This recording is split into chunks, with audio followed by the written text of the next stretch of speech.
কবরের জীবনটা আসল জীবন। বিশ্বনবী দোয়া করতেন, আল্লাহুম্মা ইন্না নাউযু বিকা মিন আযাবিল কবর। আল্লাহ, আমি আপনার কাছে কবরের আযাব থেকে পানাহ চাই, কবরের আযাব থেকে বাঁচতে চাই। এই কবরের মধ্যে অনেক ফিতনা হবে, অনেক সুয়াল হবে। কবরে প্রশ্ন আছে না নাই?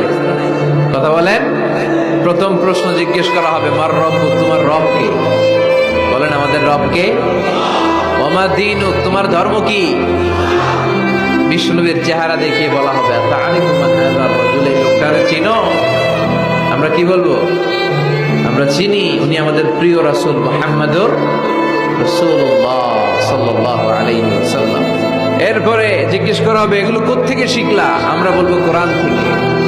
ফায়ুফসাহু লাহু কবরুহু ৭০ যিরাআন। সুন্দর সুন্দর উত্তর করতে পারলে আপনার কবরটারে ৭০ হাত লম্বা করে দেওয়া হবে।